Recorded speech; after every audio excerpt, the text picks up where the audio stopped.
ಸಮುದಾಯಕ್ಕೆ ಬಹಳ ಮುಕ್ತವಾಗಿ ವೇದಿಕೆಯಲ್ಲಿ ಹೇಳ್ತಾ ಇದ್ದೇನೆ, ತಿನ್ನುವುದು ನಮ್ಮ ಹಕ್ಕಾಗಿದೆ. ಅದನ್ನು ತಡೆಯಲಿಕ್ಕೆ ಯಾರಿಗೂ ಕೂಡ ಈ ದೇಶದ ಸಂವಿಧಾನ, ಈ ದೇಶದ ಕಾನೂನು ಅವಕಾಶವನ್ನು ಕೊಡುವುದಿಲ್ಲ.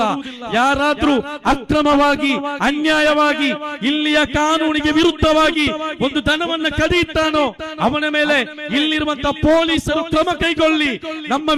ನಮ್ಮ ವಿರೋಧ ಇಲ್ಲ, ಅವರ ಮೇಲೆ ಕೇಸು ಹಾಕ್ಲಿ, ವಿರೋಧ ಇಲ್ಲ. ಆದ್ರೆ ಇಲ್ಲಿ ಶಾಂತಿಯನ್ನ ಕೆಡಿಸಿದವರು ನಿಮ್ಮ ಗಲ್ಲಿಗಳಿಗೆ ಬರುವಾಗ, ನಿಮ್ಮ ಮಸೀದಿಯ ವಠಾರಗಳಿಗೆ ಬರುವಾಗ, ಮುಸ್ಲಿಮರ ಕೇರಿಗಳಿಗೆ ಬರುವಾಗ ಕೈ ಕಟ್ಟಿ ನಿಲ್ಲಬೇಡಿ. ಅದಕ್ಕೆ ಯಾವ ರೀತಿ ಉತ್ತರಿಸಬೇಕು ಆ ರೀತಿಯಲ್ಲಿ ಉತ್ತರಿಸಿ ಸರ್ಕಾರಗಳು ಅಂತವರ ವಿರುದ್ಧ ಯಾವ ರೀತಿ ಕ್ರಮವನ್ನ ಕೈಗೊಳ್ಳಬೇಕು ಕೈಗೊಳ್ಳಿ. ಕುರ್ಬಾನಿ ಬರ್ತಾ ಇದೆ. ಇಂತಹ ಸಂದರ್ಭದಲ್ಲಿ ಸಮಾಜದಲ್ಲಿ ಶಾಂತಿಯನ್ನು ಕೆಡಿಸಲಿಕ್ಕೆ ಕೆಲವೊಂದು ವಿಷಜಂತುಗಳು ಲೈವ್ ವಿಡಿಯೋಗಳನ್ನು ಹಿಡಿದುಕೊಂಡು ಹೊರಟಿದ್ದಾರೆ. ಸರ್ಕಾರ ಇಂಥವರ ವಿರುದ್ಧ ಕ್ರಮವನ್ನು ಕೈಗೊಳ್ಳಬೇಕು.